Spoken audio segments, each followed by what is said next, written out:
Hey, everybody, welcome to Love and Relo, the voice of the relocation industry. I am your host, Ben Cross, and this is a very special episode today. I am joined by my friend and my colleague and one of the newer members of the GLOMO team, Jillian Guzda, a recruiter here at GLOMO. Hey, Jillian, how you doing? I'm doing good, Ben. How are you?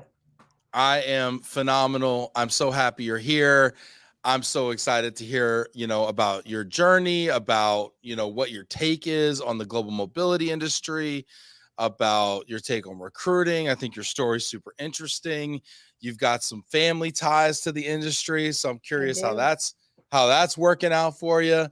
I'm just really excited to kind of get your take on things. Hey, if you're watching this right now, go ahead and send some love to Jill.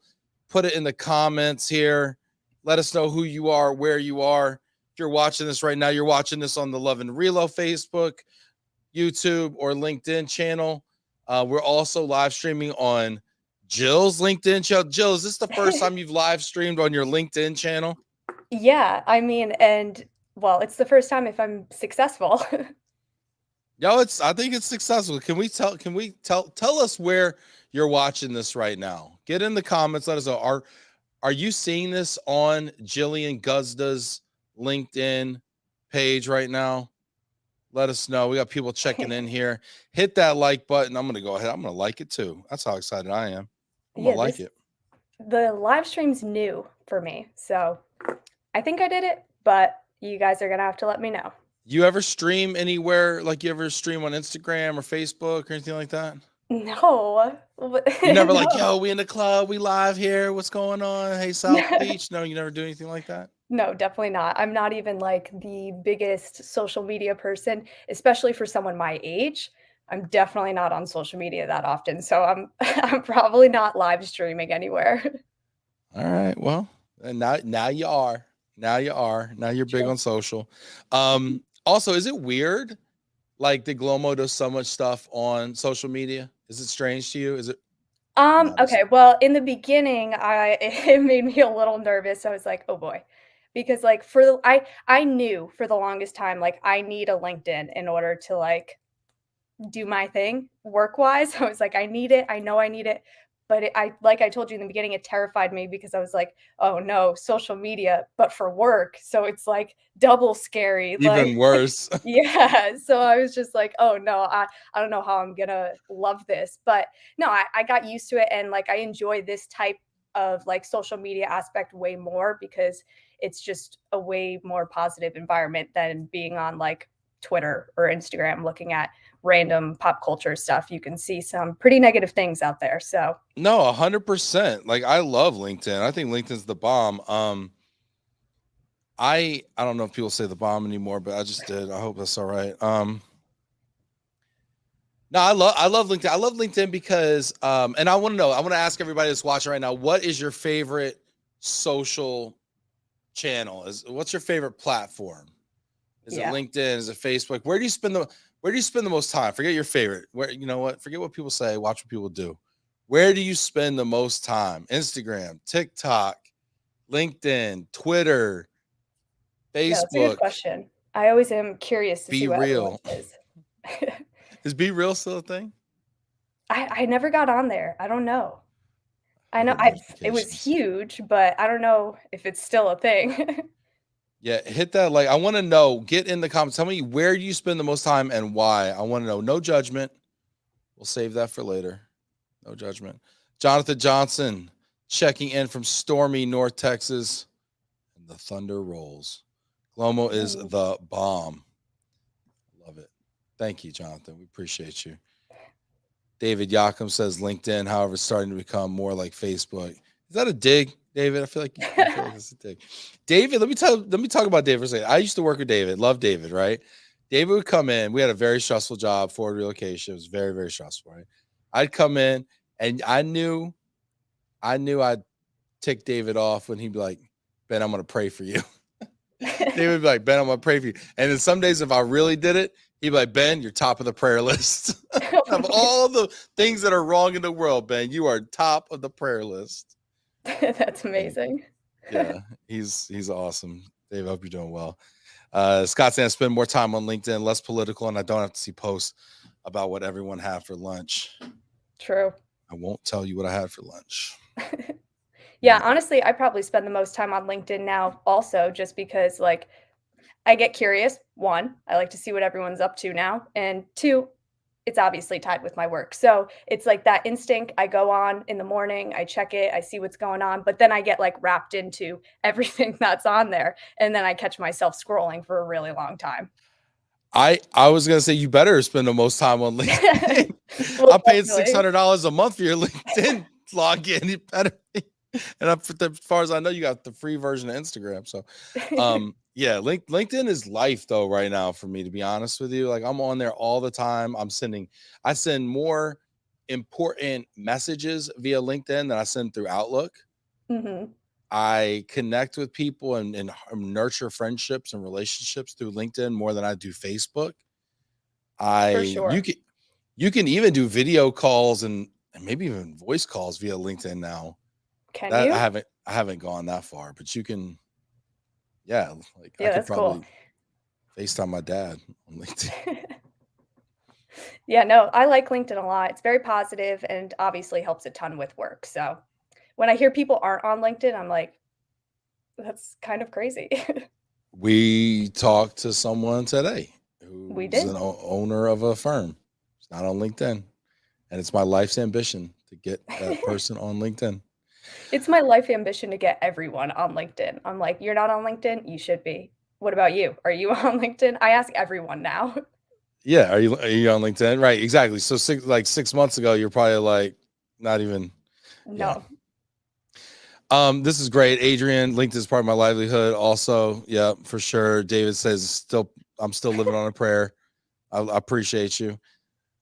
Josh, I mean, I had to remove TikTok from my phone because it was getting out of control. Josh, what do you mean by that? What was getting out of control on the talk? I never got into TikTok, but pretty much the same thing, Instagram Reels. That's, like, all I go on Instagram now for, is I just look at the Reels because 'cause they're, like, basically the TikTok videos, but, like, I don't need to have a TikTok in order to catch the videos. So, Jill, I want your honest opinion. Can we go there? Like, listen, it's just you and me. Can we just go there for a second? Let's What do you think about these reels I've been putting up? Are they OD or what? Are they too much or what? No, no, I don't think they're too much. No, I think they're enjoyable. They're fun, they're cute, they get people to look. I feel like you're holding on to me, Jill. No, I mean, that's, like, m Is there a marketing in business that sense, application? not my Is there a thing. business application for TikTok and Instagram Reels? I want to know. Put it in the comments if you're out there watching this right now. I want to know, have you ever considered using Instagram Reels or TikTok? I want to know, or have you taken the plunge? I want to know, Joe, like if like you consume a lot of Reels by your own admission. Probably. What could we be using Instagram Reels for to help us grow our business, either for Glomo or just for the folks out there? What have Um, you seen that you think is interesting? well, when like, for business-wise, when I see reels that, like, show less of, like, services and more of, like, who the company is, what their employees are like, that's, like that stuff catches my eye way more than just, like, services, Like services. people, not Yes, products. exactly, yeah. Just keeping it more personable. Yeah, I think that's something I've really enjoyed that actually started to happen. Um, I'm getting a LinkedIn notification that Joe's live, liking it. Very cool. Yeah, no, I like that. I think the personal stuff. I think a lot of times we try to go too corporate, and I think we have to get back to the personal stuff and show the people and use their voice. You actually participated in a video that we released that got a lot of love, and it was kind of a culture video to really boost our internal recruitment. And I thought you did a really nice job with that, actually.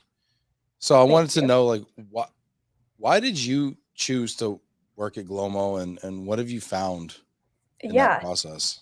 So, I mean, for me, I was doing a lot of research trying to figure out where I wanted to work, what I wanted to do when I came out of college. And I have always obviously known of this industry. I am in the Danbury CT area. So How Cardis, did you know about this industry? What's the genesis there? well, so like there's always someone who like worked at Cardis. Like you could always find at least one person in a crowd. It's like someone In works there. Danbury, Yeah. it's like a thing. Like you go to a Yeah. party. Yeah, somebody like especially when I worked like my previous job was at a salon. When I worked there in Danbury, it was just like so many people I came across worked at Cardis. Often too, when I was like working in the lobby, there would be people who would come in and be like, "Hey, do you work at Cardis?" Like I would see it all the time. Like it's such a small community here, and I mean Danbury is pretty small. Connecticut's small, so any Well, city in CT is small. So we all yeah. we're connected in some way, shape, or form. And my mom worked at Cardis. So I Mom, always, shout out to mom. yeah, What's your mom's name? Shout her out. Michelle, same last name, Michelle Guzda. Guzda. Yep. Yeah, she worked at Cardis for a really long time. And then she unfortunately got laid off during COVID. And she was on the job hunt. And during her job hunt, she came across Danny, got connected with Danny, and they didn't end up working, or she didn't end up being placed on any of the jobs that Danny was working with her on at the time, but she had very fond memories of him. She said he helped her a ton. Her entire resume was beefed up. She got interview tips from him. She just felt like he taught her a lot and in turn would also teach me a lot, and I was in that like kind of confused place of I don't know what no, I don't know what I want to do, and I knew I wanted to do something business related. So then once my mom told me about Danny, I started researching. Obviously, LinkedIn was my first go-to. I Did you started have a reading. LinkedIn account at the time? Yes, I did. Okay. But if I'm being honest, I had it, like, on, like, lockdown. It was, like, so private. I, like, didn't make my profile picture viewable. It just said, like, LinkedIn member because I was like I also, like, come from a very small town, and I was just like, "I don't want everyone from my hometown, my high school, just, like, stalking my business situations, see what I'm doing." Like, I don't know. I just didn't wanna go there. So I Yeah, was like, sure. "I'm I just think that's gonna a avoid common that." thought though, too, with like young Mhm. people too, right? They're like No, it so they is. keep it private like they do the rest of their social. Yeah, no, exactly. Yeah. Like I'm pretty private on all my social. I don't really post that often. I have like my private stories that like I do post kind of often too for my friends, but like it's stuff that I don't care about people seeing and like I don't know. It's just a lot more free there, and I was the same way with LinkedIn. I was very locked down. I kept it cool and I just didn't want to be seen. And I found GLOMO. I started listening to your guys' podcast because I was just like, I want to consume anything that I can to really get a feel for the culture and what they're about.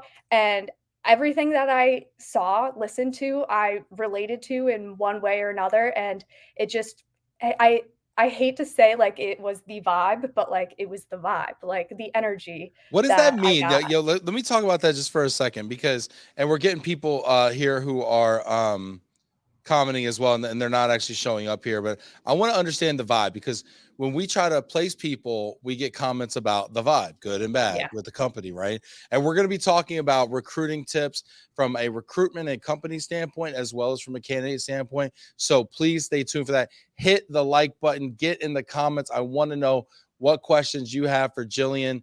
Please put them in there. We've got Adrian Scott checking in, David checking in. We've got Josh in the house as well. I'm seeing Dano McCoy. Dano says his favorite social is MySpace. Have you heard of this, Jillian? MySpace? Have I heard of it? Of course I've heard of it. Was I on Okay. it? No. Can't say I was. Can't say I was. She said, I can't say I was. You didn't have like when you were one, you didn't have a MySpace account. He says, nah, Instagram because of the how-to stuff. And of course, LinkedIn. Love Dano. What's up, Dano? Shout out here. This is great. Cool. People are checking in here. Nolan, big Glomo fan. Keep crushing it, Ben. Thanks, Nolan. Appreciate Yeah. you. I see Nolan out there doing things. Have you had a chance to meet Nolan yet? And no, I have not. He's all right. He's all right. No, he's out there. He's bopping around doing his thing. younger biz dev person there out, I think at Expat Cool. Real Solutions, I think it is. Give yourself a shout out. Nolan, give the company a shout out too. Make sure I got it right. Leslie, been your podcast with some of the best in the industry. Keep it up, my friend. Thank you, Leslie. Yes. Thank you, Leslie. You know what? This industry is so cool. So when you say it's a vibe, let's talk about company vibe, right? Because this makes the difference between whether or not people come to work for your company or not. So when you say it was the vibe, what does that mean? Oh my god, it means like everything.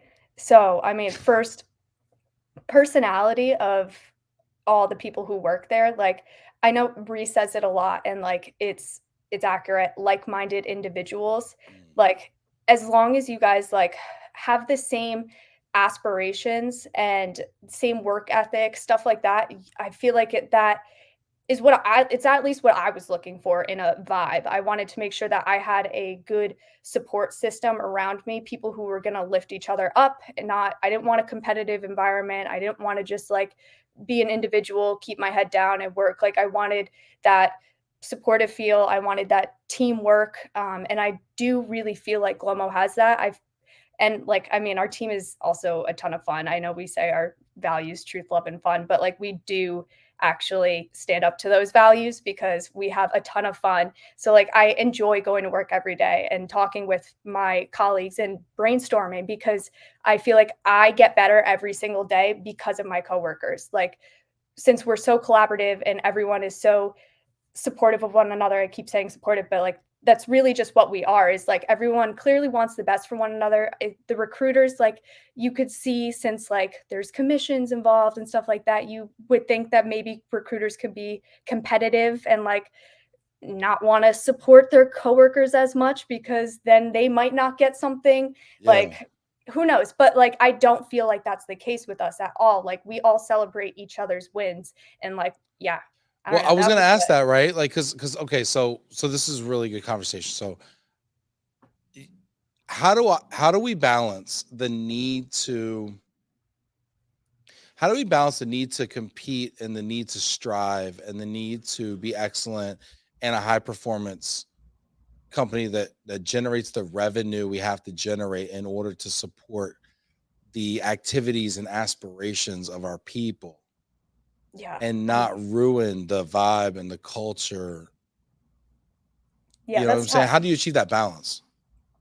Honestly, I think honesty honestly, honesty, yeah.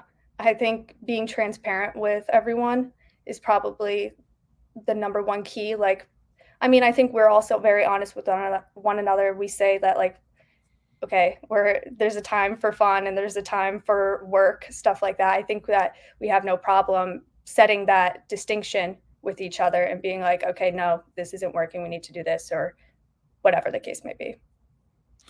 Yeah, I mean it's a challenge because we want to have fun and want to create an environment where we all want to work, you know what I mean? But like at the same time, like we have to really be good at what we do and we have to deliver and over deliver Yeah. for our customers, you know what I mean? So it's just it's something that I feel like is an interesting balance to strike.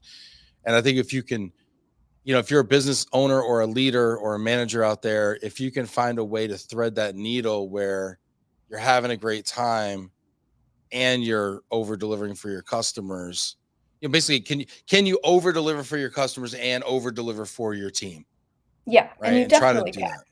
Yeah, you definitely can. I think everyone just being upfront with one another, having also that internal motivation too, that will, because if you have internal motivation, you're not going to get steered away from the vision or the goal, even if you're having fun or not. So having that internal motivation is what honestly keeps me driven to. And then all the fun stuff and the brainstorming with our coworkers, that also just lifts me up and keeps me going in that direction so that I can be successful for my whole team and not just myself. So that way we can all keep enjoying ourselves and keep having fun together. And since obviously some of us are remote, some of us are in office, the better we do, the more opportunities we have to get together. So if we want to have fun, we have to keep our eye on the prize. And I think that, Yeah. yeah, I think we're all pretty aligned with that. Yeah, I want to ask you about, some of the stuff that you've done as well. And we got people checking in. Jamie Massler, what's up, Jamie? Cheers from warm and cloudy Mississippi. I always get a weather update from Jamie and I love it. Jamie, who do you want the Steelers to take in the first round tomorrow? Let me know. Nolan, Dano, McCoy, love this Dano, the pocket square king. Nolan, have you been blessed with a pocket square from Dano before? Dano will walk around with an extra pocket square, Jillian, and it will hook you up if you need a little flair, a little haberdashery, Yeah, perhaps. because I need a pocket square. You might, you never know. Listen, women are wearing jackets like crazy right now. I don't know if you've been Oh yeah, outside, I but yeah. love a good jacket, but I have yet to see the pocket square come in action. Hey, hey Dano, what's this? What's this? What's this bong? Bong, Dano. Bang, right there. See that? Look at that. That's for Dano right there. I was slipping. Dano. Dano says Jose and I are here for DC for the work. Work. We were talking about how informative GLOMO is as a social platform for this industry. What's up, Dano? Thank you very much. Yeah, Shout out to Hosea from Aversal Global Relocation as well. Hosea is a good friend and client as well of GLOMO. we love And Hosea. yeah, we actually just placed somebody in Singapore for Hosea as well. So watching them grow, that's really awesome.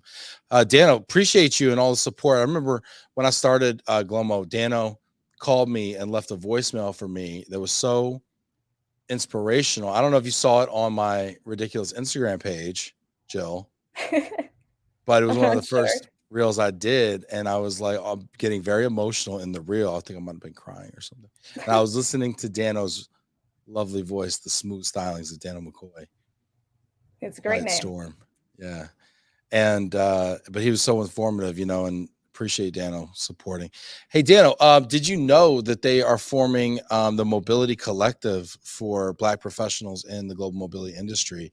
I think they're having a little meetup mini conference in Detroit in June. So Dano, check that out if you're interested.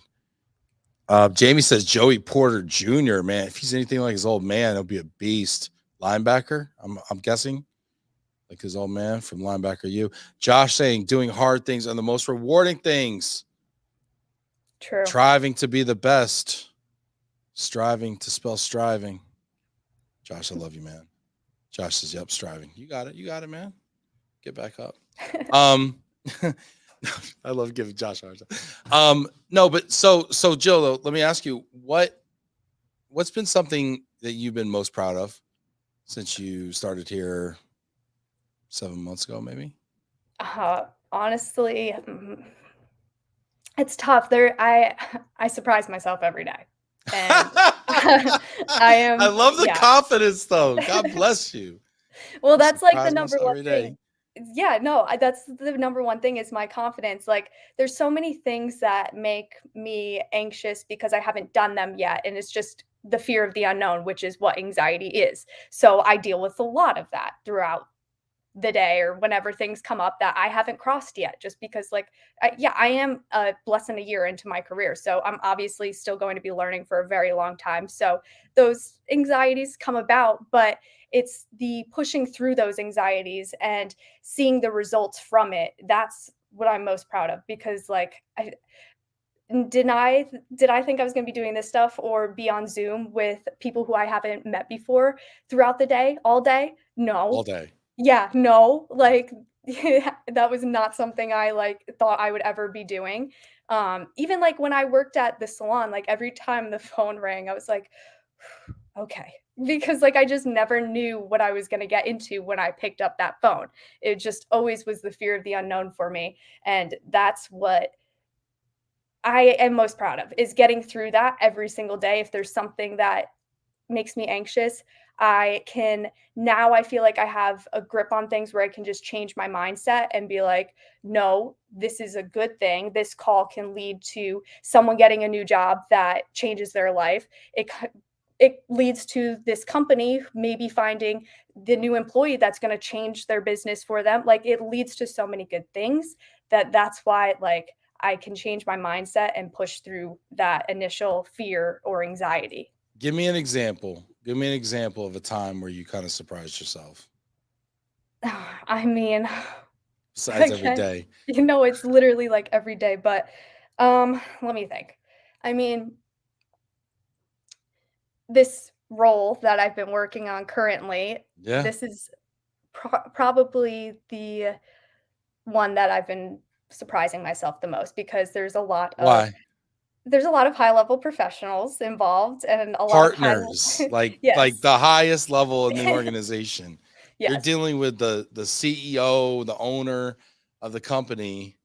Yeah, and a lot of high level languages, of course, that I'm still learning some. Like I know that I've got the gist, but like there's certain things that like it honestly goes in one right out the other and I'm like, okay, got to write that down, figure that out later. See, Take that Google, offline real yeah. quick. Yeah. Yeah, Google's my best friend. Yeah. So when I have those conversations with those individuals um and they've asked me questions that I have no clue what the answers are to, in the past that would like absolutely freak me out and then like I wouldn't even be able to like really think straight for the rest of the call because I'm like thinking about how like I look unprepared, how I don't look like I know what I'm talking about when like really like I'm given a certain amount of information and then like I fill in the blanks and more things are known throughout the process. But initially, like, yeah, when for this role in particular, when I had someone ask me a bunch of questions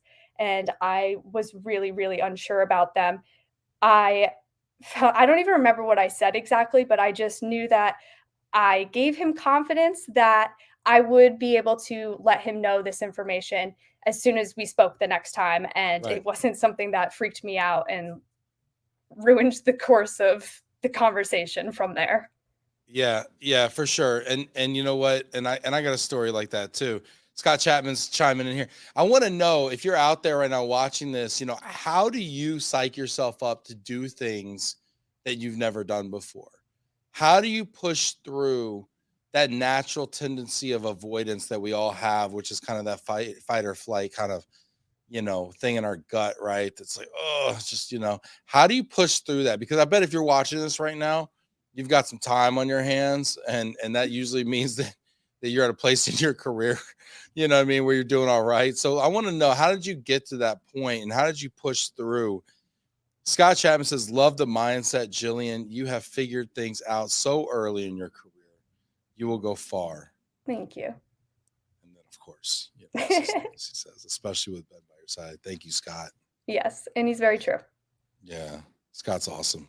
I called Scott yesterday just to like share a blessing with him because I knew he was that kind of person. And here's the thing, Jill. Here's a piece of advice too: is surround yourself by positive people, who will uplift you, right? Yeah. And are doing the things that you want to be doing one day. Somebody once said, like, you're a sum of the 5 people you spend the most time with, or whatever. So, like, Yeah. surround yourself with those people, Yeah, that'll lift you up. 100%. No, I agree, and I also think that's why I have been able to push through those anxieties as well, is just, again, back to the supportive culture we have, is I feel like I'm surrounded by the people who are going to make me the best version of myself. So I also owe it to everyone. But you know what, too, though, Jill? I mean, yes, you do. You do owe it to everyone else. But at the same time, you are curious. You are seeking to become the best version of yourself. Do you know how many people I talk to where that's just not a priority of theirs, becoming the Yeah. best version of themselves? And you've keyed in on that. I mean, you made that video when you were 23 and you said it in the video. It's Yeah. like, this is a place where I can become the best version of myself. And the fact that that's on your radar and that's what you strive to be and that's the goal. And by the way, that's a great goal because you never hit it. So it can be your True. goal for the rest of your life. Yeah. Yeah, Super no. cool. I Thank just you. want to give you a couple more things that people are saying here. Get in the comments. Let us know what you're thinking here. Jill's made me think a lot. I'm getting all excited and mushy over here. Leslie saying, stay real and true to yourself, and you'll continue to make a difference and ultimately succeed. Yeah. That's cool. Staying true to yourself. Key. Is that hard, Jill? I don't think so. I mean, it's easier to be yourself than to try and be someone you're not. You know what? You're not lying. But you'd be surprised how many people are trying to be a replica of somebody else. Yeah. And all you could Yeah. be is like kind of like a bad copy of somebody else. So you could be like a decent, yourself, But yeah, we get trapped. We get like, oh, we're supposed to act like this. Oh, we're supposed to do what this person, So it's kind of interesting. Michelle, now this is what I'm talking about. Okay. Michelle Guzda in the house. Always ask questions. It's how you learn. And you know what? I'll tell you what, Jillian's great at that. In the beginning, there always is a learning curve in any position. You are doing great. I'm so proud of you. Thanks, Mom. But you Yeah. know what? That wasn't enough. Michelle follows it up. We love the parents on Love and Reload. We love the parents. Okay. My dad will tune in sometimes. It's great. I look at it like I'm not the first one in this position. I won't be the last. Keep a positive outlook and just keep trying and doing your best. Always ask your colleagues for insight and knowledge and learn from their experience. That's a really Yeah, great one too, Michelle, because we're surrounded by so much knowledge. All we have to do is ask. exactly. Yeah, no. And at my last job too, that's when, because I managed and I trained everyone, and that's one of the biggest things I stressed to everyone was ask as many questions as possible. Even if you think they're the dumbest questions on the planet, they're not. There's always something good to come out of a question. Then there's something to be learned every single time. So you might as well just ask the question. There's no harm in asking. So Yeah. Yeah, I'm a big fan of dumb questions, actually. And sometimes you ask a dumb question, you've come to find out half the people in the room had the same question as you yeah, no, because it just wasn't 100%. clear. Yeah. Richard's tuning in from London town. What's up, Richard? Good to see you. Christina from Mexico tuning in here to learn from Jillian. What's up, Christina? Yo, this is a good time. Christina's popping in here. We love Christina here at GLOMO. We do love My whole team Christina. raves about you, Christina. It's a bit much sometimes, but we let it go. We love you here, Christina. No, but what are you and Christina getting into for the FEM conference? Yeah, so we have a little get together that we are planning, which keep an eye out. We're going to be doing some posts so you have the address and everything. But to sum it up, we are going to be at, let me make sure I've got the name right. So Get it right. I Invite the know, people. Let them know. I know, I Is this know. open to like everyone, Yeah, Jillian? open to whoever would like to come. Okay. And let's see. I know I have the address written down. I don't know why. It's the Is it the black top at the Exchange? Let me double check that. Me not being from Dallas is forgetting Yeah, I think the it's on name. Akard. It's downtown. It looks like Mhm. it's what I Yes. thought it was. Yeah, double tap at the Exchange. So that's 211 South Ackard Street in Dallas. And yep, Christina's got it right in the comments. We're aiming for like 7 to 9 p.m. ish. It seems like that's a cool area that has some like bars and restaurants around. There looks like there's like a little grass courtyard section for people to hang out. So we figured it's a good place for people just to show up, mingle, go wherever they please, talk to whomever they want. Yeah, Yeah. it'll be really fun, and it'll be right before FEM. So if you wanna see some people before the event, it's a great way to get connected. Yeah, I agree, and we'll leave that up there too for a minute. Hit that like button. Let us know if are you going to the FEM conference. Let us know out there if you're watching this. I see some people. Looks like I think I was talking to Scott Chapman. I think he might be going. Jamie, you going? I know you do a lot of global stuff. Nolan, you going? Leslie, let me know out there if you're going to the FEM conference. Put it in there. Yeah, I'm Jillian, really excited.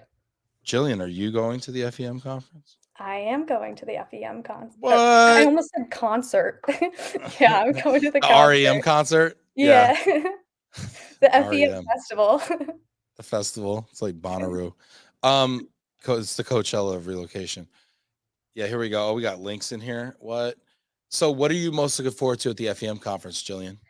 Oh, honestly, the students, because like having them on the show is it was really really cool for me because obviously like I'm closer in age with these individuals, and it's really awesome to see younger professionals who are so knowledgeable.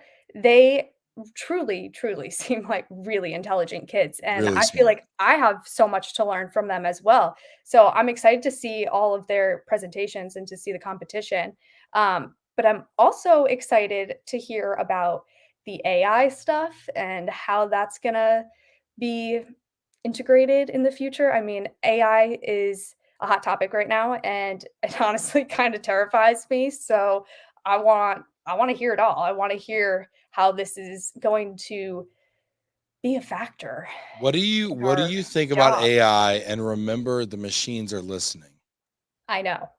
Um, I think AI is the coolest and greatest tool ever. I trust the machines implicitly. Um, No, it's not scary. it's scary, right? Why is it Yeah. scary?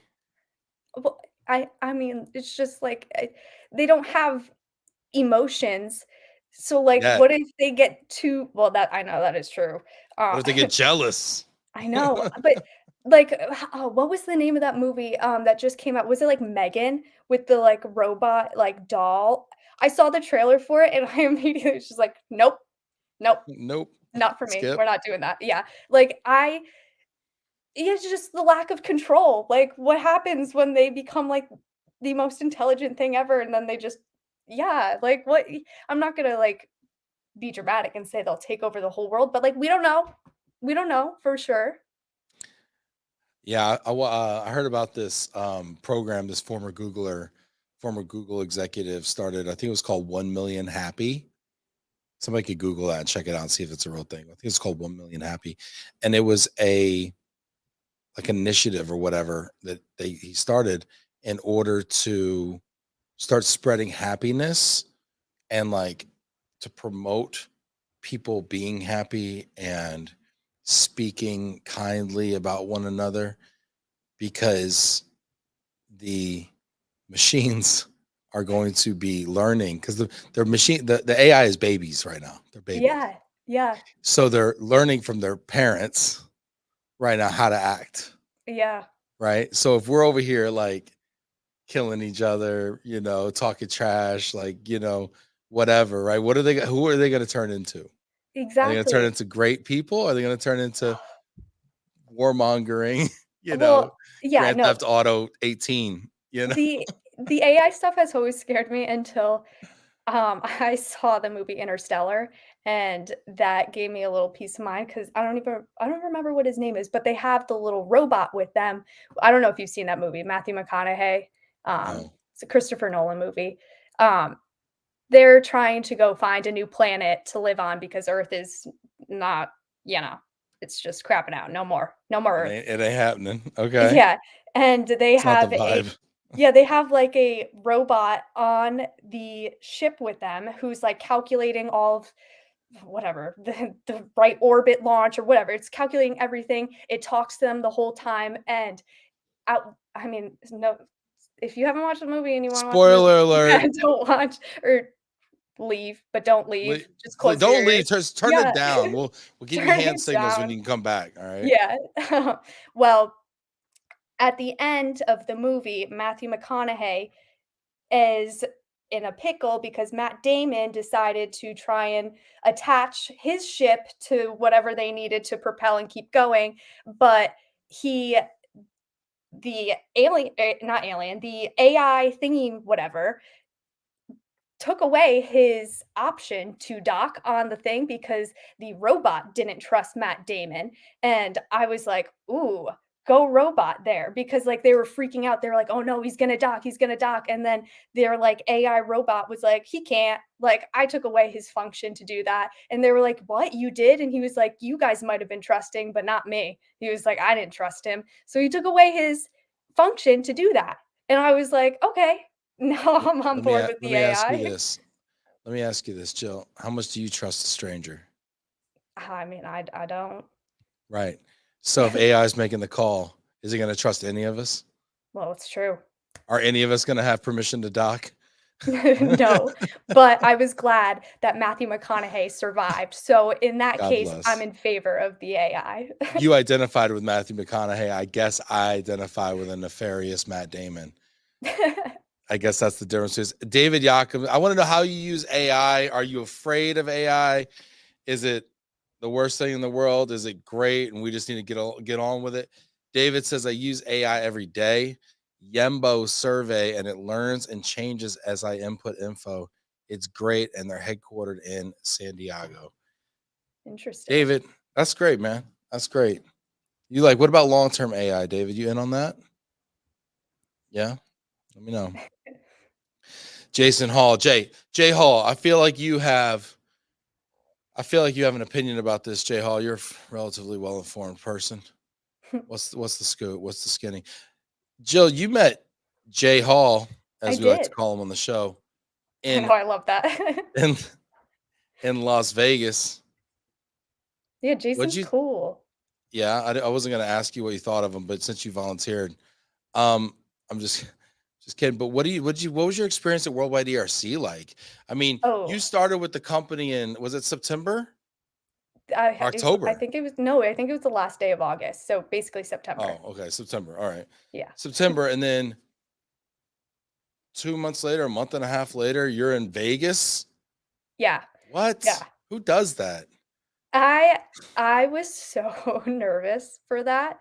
I was Seriously, terrified. what were you thinking? You're Yeah. 23, Well, that was first like job out of college. yeah, and, like, that was the other thing is, like, I didn't do, like, FBLA in high school, so, like, I know, like, a lot of my friends, my boyfriend, they all did FBLA, and they went to, like, What's these FBLA? Future Business Leaders of America. Okay. So, they, like, go to conferences, they bring the students there so they can, like, meet people, they can get potentially internship opportunities, they get just really understand the feeling of how conferences work and what business opportunities are out there. I didn't do that. So I did not know what to expect from a conference standpoint. And I knew that you guys were saying it's huge, like everyone goes, there's a lot of people there. I knew it was at the Win for starters. And I was like, okay, so this is like the real deal thing. And It ain't the La I Quinta. It ain't the Motel 6 on the strip. no, Like, no. It's not the Tropicana that I stayed at on the Strip years prior, I can tell you that much. Um, but yeah, no, I was really scared and, like, also, at the time was, like, our my only coworker who was very close in age with me, and unfortunately couldn't come, so then when that happened too, I was like, "Oh, no, like, I'm gonna stand out like a sore thumb." I also look young for my age, people tell me that all the time. So I was like, "I'm just gonna look like this, like, teenager floating in the abyss of professionals and adults," and I was like, "Oh, I don't know, like, I don't know how I'm gonna put myself out there." But as soon as I got there, I realized how inclusive the industry is and how everyone wants to be friends with everyone. And that wasn't like that concern just went away. Like I wasn't afraid to just like approach people anymore because I knew that they would talk to me. They're not just going to walk away from me. They'll want to get to know me and hear what I have to say. So I just put myself out there. And then it also, since I went so early on into me starting, I think it helped me connect all the dots of the industry, which was yeah. really, really helpful because then I came back with so much more confidence, so much more knowledge. And then I just felt like, and I also felt like I really was a part of the company then because like I had been with you guys, we had gone out, we had drank, we had done work stuff. So like Yeah. Vegas was awesome for me. It was like truly one of the best experiences I've had so far in my life. Yeah.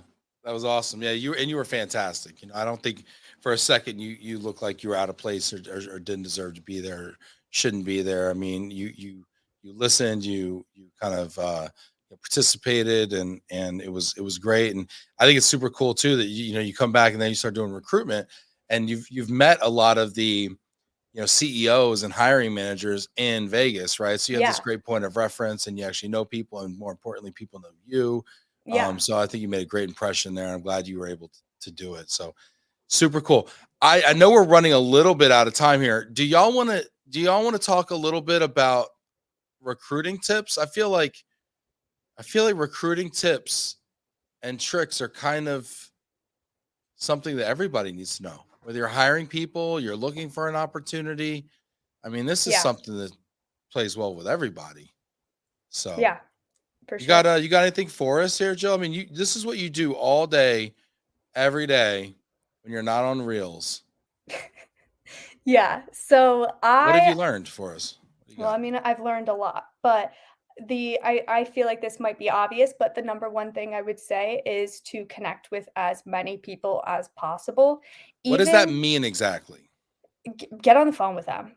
So, Okay. like for me, like I when I get a role and I'm looking for candidates, like even if they don't look like they're going to be the right fit for the job and they look like someone that like we would both get a lot of benefit out of speaking to one another, I still always reach out to them and I schedule those calls because like I know that even if my calendar looks crazy and I'm doing a bunch of calls and they might not all like work out for the opportunity I'm working on, there's obviously going to be opportunities in the future, or they can connect you to someone else, or I can connect them to someone else. There's always something to be like received from that interaction that I would suggest that you're never going to like overload your schedule, or it's never going to be bad for you to connect with someone. If you have the opportunity and you can make that time, I would definitely just try and get on the phone with as many people as you can and just hear their experiences, hear their interest, and figure out how you can help each other because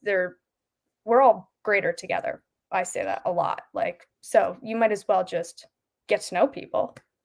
Yeah, I like that approach. And I think to your point, there's value in every relationship, right? And it may not be like right away, right? They may not have a Yeah. job that they're looking for and they may not be a good fit for a job you have, but there's value in every relationship. I mean, this is a very tight knit industry, and you're gonna have a long career, you Yeah. know, and so there's value in every relationship. I like that one. All right, what's the next one?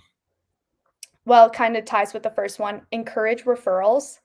Um, there you can get again so many people out of referrals. And I mean, for us at least, we have a nice little referral bonus. So if you're a candidate and you might not be a fit for the job, or you know someone else who can, or if you are happy in your position and someone that you worked with and you respect, you think they're a great employee, they just got laid off, refer them. Always do it referrals because it can help a lot of people, and that person could get a bonus from it too. So if you hook someone up, then you can get compensated for it. So it's a Yeah. win-win-win.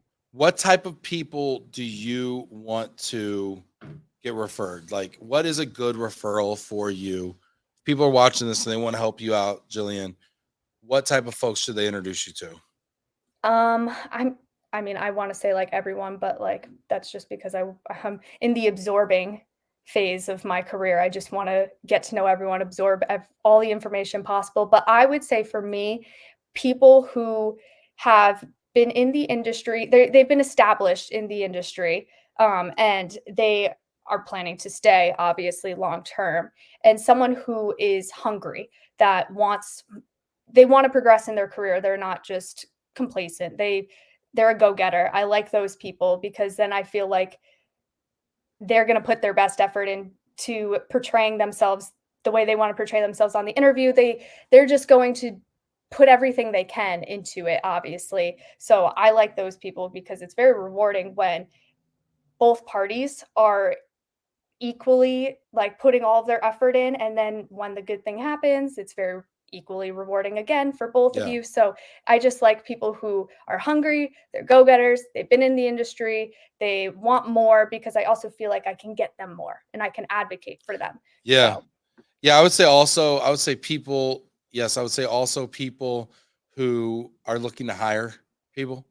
yeah, So of people course. who are hiring managers, people who own companies who are hiring, we get a ton of referrals like that. Like, oh, I know such company is looking for a new business development person.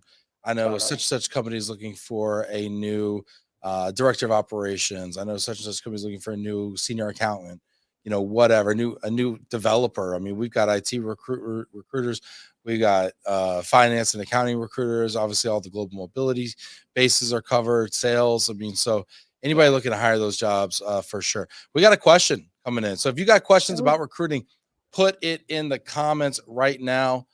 Shout out to Jonathan Johnson who's making it happen. He says, "How are you overcoming the challenges of good recruits requesting remote work versus employees requesting in-person roles?" Yeah.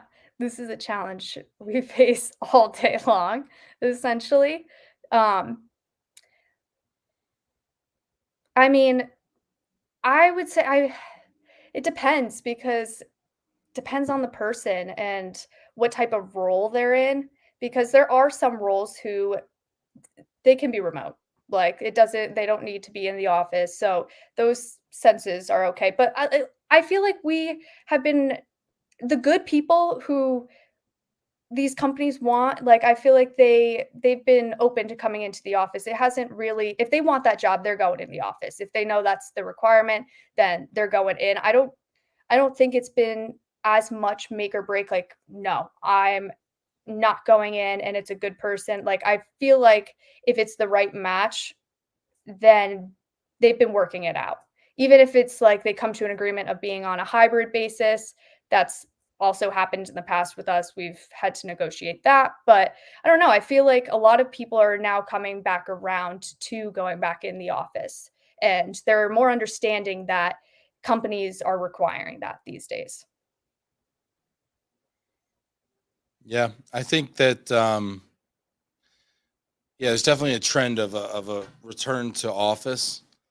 You know, we're working with a law firm right now that's recruiting a partner type of role, and they want the person in the office, and it's meant that we've been restricted to 5% of the United States that can commute to that office and is willing to do so, right? Yep. But that's also the value of us in recruiters as recruiters. Like, the more specific the requirement, the more they need someone like you, Jill, Yeah. because you just hang a shingle on you hang a ad out on Indeed or something. You get a bunch of Costco cashiers and a bunch of remote work folks, and that's not it, you Yeah. know. Um, so that's kind of where we add, you know, one of the areas where we add value too. So Yeah. Totally. yeah, it's a really good question though, Jonathan. Let us know what other questions you've got out there. We've got a few minutes left here. We've got some tips on recruiting. Jill, what else are you learning out there that you can share with people? Well, okay. So one big thing is set expectations with hiring managers, because obviously there's a lot of back and forth in the whole recruitment process, and there's nothing worse than having a process be dragged out. We all know how that goes. So right from the get-go, as long as you guys establish a process, a plan, how many interviews are going to take place, how the communication is going to happen, how the scheduling is going to happen, like, then get all that out in the beginning, so that way you guys are on the same page and it can go as fast as possible, because keeping candidates engaged is not that easy. It's It's not easy, not. especially if they're good. Yeah, yeah. Because again, and if they're hungry, if they're the hungry ones like I like, then they have multiple options. And you know that someone's gonna give them an option real quick. So you need to be quicker. Yes. Yeah, and you know, this is really good advice you're giving people, right? Every interview that you add to an interview process increases the likelihood that that candidate is going to reject your offer. Yeah. It means that they have an opportunity to get offers from other people. It means they're going to get tired.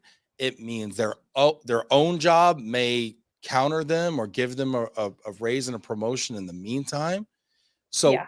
you're introducing lots of uncertainty into the process. If you're a hiring manager and you start having like 3, 4, 5 interviews, seriously, Yeah. seriously, people. And you know what I see? A lot of A companies, a lot of great companies have these long, drawn out, deliberative kind of interview processes, and they're getting scooped by all these B player companies out here that move fast. Because B player companies know they're lucky to even be able to entertain an A player candidate. So if Yep. they get that person's ear, they swoop in with a 2 interview process. CEO gets involved and they scoop that candidate up, while this A player company that's really established, has all this process, is very low risk, you know, is very good at what they do. They're putting people through 3, 4, 5 step interview processes, but they're not getting that A player because the A player gets scooped by the fast 100%. moving B player company. Yeah. No, it happens all the time. Yeah, it happens all the time. So be fast in your recruiting process. Jonathan Johnson has another question. Jonathan, I love it. You're doing my job for me. He says, what are the 3 most important questions a candidate should ask a recruiter? Ooh, Ooh. hot seat, Jillian. You're on the hot seat. What are the 3 questions a candidate should ask a recruiter? Go. Um, well, one, what the interview process is like, because that you want to make sure, because that even if the like recruiter doesn't 100% no. Like, let's say the hiring manager kept it open and was like, "Oh, like we'll see how many we need. Like, ideally 2, maybe 3. If we need to get another Ideally. person involved, then like maybe there'll be another one." Those things, like, so even if your recruiter doesn't know, ask them so they will go figure it out. Because I have seen plenty times where like people just drop halfway through because they're just like, "Oh, I didn't know this was going to be a whole thing. I didn't know I was going to have to meet with the VP of sales." Like, nah, I'm over it. So ask them what the interview process is like so you have that expectation already. So you're aware. So you can prepare too. And like ask them who each of those interviews are going to be with so you can prepare questions for those specific people. Good. And then another important question, let me see. God, there's so many questions I like to be asked just to make sure that I covered everything. Um, I don't know. Let me Here's one think. for you. What's the compensation? Oh yeah, of course. But like, I would hope that the recruiter's No, telling them that info. yeah, but here's the thing. A recruiter is going to say, what are your compensation requirements? The Well, yeah, candidate should say to the recruiter up front, what is the comp package for this role? yeah, yeah. That should be established right from the get go. Like, Yeah. you don't want to Because if waste they ask, anyone's because whoever time. asked that question first has leverage, Yeah, totally, totally. right? So first, the way I would, if I'm a candidate, and this is like some secret sauce right here, so I hope y'all are watching this. If I'm a candidate, I'm saying, okay, what's the compensation for this? And they're gonna say, oh, it's 100K. Okay, cool. What's the bonus? Yeah, yeah, It's 15%. Okay, cool. What's the benefit? I'm gonna get all that on the table up front. yeah, If I'm a candidate, if I'm a yeah, totally. recruiter, I'm trying to basically kind of like, what do you want? Because I mean, to be honest with you, right? It's an information game. So recruiters Yeah, can be a big advocate for you. They can be a great conduit of information, but they work for the company. Now, yeah. the flip side of that though is they have a direct line into the hiring manager and they can sell you to the hiring manager. So Mhm. it's in your best interest to work with a recruiter, in my Yeah, opinion. totally. And then a third one would be, what is the start date? When are they looking for this position to be filled and start? Because a lot of times clients will do like strategic hires, which aren't necessarily for right then and there. They're maybe a month or two in advance. And if someone's looking for a job and they've been desperate or whatever, they just want that's stuff they want to know. They want to be prepared. So always ask when the start date is, um, or when this position is intended to be filled by.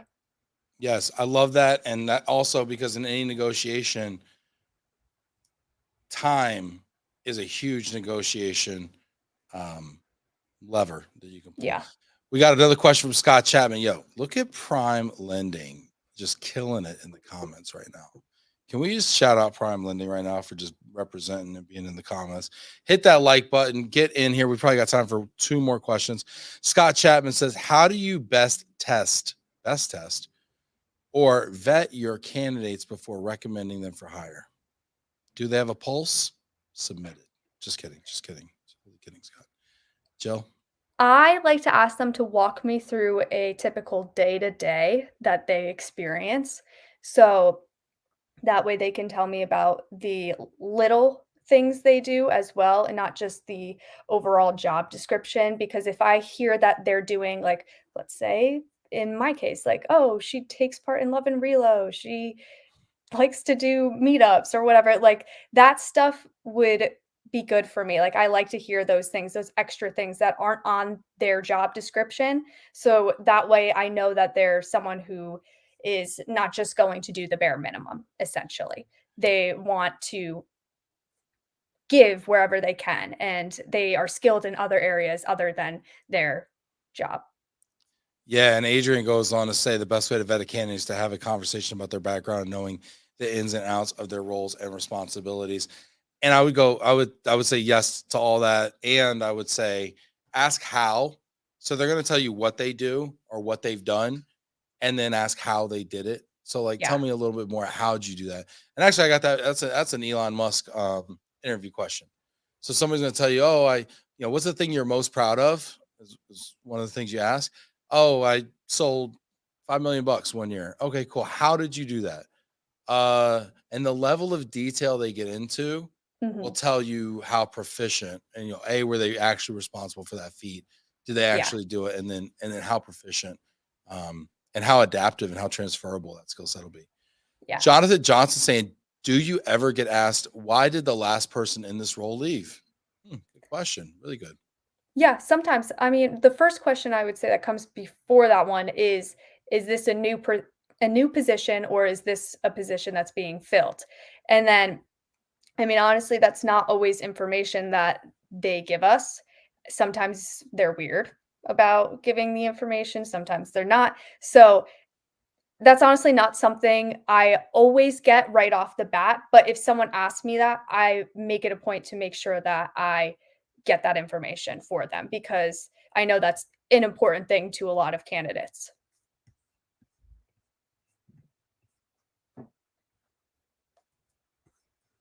You just gotta keep going. You just gotta keep going. Stuff's gonna happen. I accidentally hit backspace on my mouse. I saw it Um, was at 1 hour and I was like, "Did we end? Who Like, puts a did I backspace get on a cut off?" mouse? I don't know why people would do that. Yeah, we don't always get that information, but I think it's a great question. It I think is. your point about, is this a new role or is this a existing role? If it's a new role, also I want to know why it's a new role. I've learned that new roles are high risk, high reward. A new Mhm. role could be a pathway to the C-suite. It could be a pathway to the unemployment line. You Yeah. know, if it didn't exist 3 months ago, it may not exist 3 months from now. Yeah. But or it could just be like the Exactly. coolest like strategic initiative in the company's history. You just got to take that into consideration. Totally. Yeah, awesome. Jill, you you've done an amazing job today. Thank you. Thank you Yeah. for having me. I want to ask you, before we wrap here, is there anything you just want to like kind of leave us with? Any final thoughts you have? I mean, I'm really excited to be in Dallas next week. So if anyone is going to FEM, I would love if you connected with me, shot me a message. Hopefully we can meet up. And hopefully I see everyone's faces at our little meetup at the exchange at the the Double tap. double tap. I want to keep Very saying aggressive black name, double tap. tap. I know I want to keep saying black tap, and I don't know why. I think that's like Because a double tap's like a brewery. hitman, like a Well, double tap, like I think tap Black tap. Tap's Yeah. a brewery near me. It Oh, is might that be. why? So, yeah, Get off but the it's double sauce, tap. Jill. All right. Scott Yeah. saying great show, y'all. Jillian, you did fantastic. Thank you, Scott. Yeah, awesome. Love y'all. Thanks so much for being in the comments today. Hit that like button one more time for Jillian. And tomorrow, I won't be hosting. Jana Chezanaski, our director of operations from Rio de Janeiro, Brazil, will be in Dublin, Ireland. And she will be coming to you live from the EURA conference, the European Relocation Association conference. So that's going to be pretty sick, actually. Jason say, what are your thoughts on remote work? Tune in next time, Jason, and we'll tell you. Yeah, look at this. Agent Black Tab's a burger brews joint in New He's York got City. me. He Yeah, knows. we're gonna hit him with a cliffhanger. Josh, she's awesome. Look at that. Thank you, Josh. Michelle. Hey, I even get a little love. Thank you, Michelle. Appreciate you. Awesome. Fantastic, y'all. Take care. We will see you at FEM next week in person. And Yep. tomorrow on Love and Relo, Jana Chezanoski will be hosting from Ireland. So